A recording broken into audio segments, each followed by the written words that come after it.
Welcome to this presentation on binary numbers with alternating bits. In this presentation, we will explore an interesting and elegant bit manipulation problem. We will understand the concept of alternating bits, analyze examples, learn a powerful XOR trick, and implement efficient solutions in multiple programming languages. In this problem, we are given a positive integer n. Our task is to determine whether its binary representation consists of alternating bits. What does that mean? It means that every pair of adjacent bits must be different. There should never be two consecutive zeros or two consecutive ones. We are also given the constraint that the number lies between 1 and 2 raised to the power 31 minus 1, which means it fits within a 32-bit signed integer. A number has alternating bits if no two adjacent bits are the same. The binary pattern should look like 1 0 1 0 1 0 or 0 1 0 1 0 1. Let us look at some examples. The number 5 in binary is 101, which alternates perfectly. The number 7 in binary is 111, which clearly does not alternate.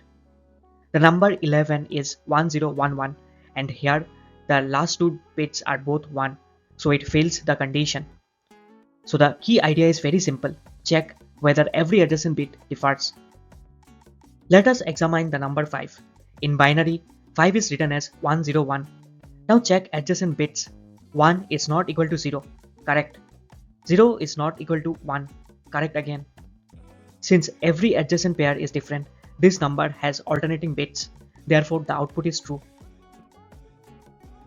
Now consider the number 7. In binary, 7 is written as 111. Immediately we notice that the first two bits are the same. Similarly, the next two bits are also the same. Because adjacent bits are equal, this number does not satisfy the alternating condition. Therefore, the output is false. Instead of manually checking each bit, we can use a clever bit manipulation trick. We compute x equals n XOR n right shifted by 1. If the number has alternating bits, this operation will produce a number consisting entirely of ones. This insight allows us to solve the problem very efficiently. Let us understand why XOR works. Take the number 5 again. Binary representation is 101. Now shift it right by 1 bit. It becomes 010. Now apply XOR between 101 and 010. Since XOR returns 1 when bits are different and 0 when they are the same, each pair of alternating bits produces a 1. The result becomes 111. So when the original number alternates perfectly, the XOR result becomes all ones. Now we need a way to check whether a number consists entirely of ones. There is a neat mathematical trick for this. If a number is all ones, then performing AND between that number and the number plus 1 will give 0. For example, 111 plus 1 becomes 1000. When we perform AND, the result is 000. If the result is 0, we confirm that the number was all ones. This completes our logical verification. Now let us look at the Python implementation. We first compute x as n XOR n shifted right by 1. Then we check whether x and x plus 1 equals 0. If it equals 0, the number has alternating bits. Otherwise, it does not. This solution is concise, elegant, and highly efficient. The same logic can be implemented in C++. We define a function that computes x using XOR and right shift. Then we return whether x and x plus 1 equals 0. The structure remains exactly the same, only the syntax changes. In Java as well, the logic is identical. We compute x, then return the result of the condition. This shows that bit manipulation techniques are language-independent concepts, only syntax varies. If you prefer a more straightforward and intuitive approach, you can manually compare adjacent bits. This method involves checking one bit at a time using shifting operations. While slightly longer in code, it is easier to understand for beginners.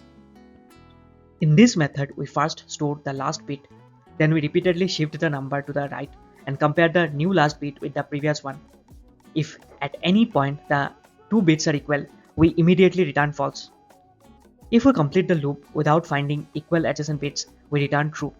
This approach processes each bit individually. Let us analyze efficiency. Both the XOR method and the loop method examine each bit once. Since a number with value n has approximately log base 2 of n bits, the time complexity is big O of log n. The space complexity is constant, big O of 1, because we only use a few extra variables. This makes the solution optimal. To summarize, alternating bits mean that adjacent bits must always differ. The XOR trick transforms alternating patterns into a sequence of all ones. We then verify this using the condition x and x plus 1 equals 0. Both methods run in logarithmic time and constant space. This problem beautifully demonstrates the power and elegance of bit manipulation techniques. Thank you for your attention.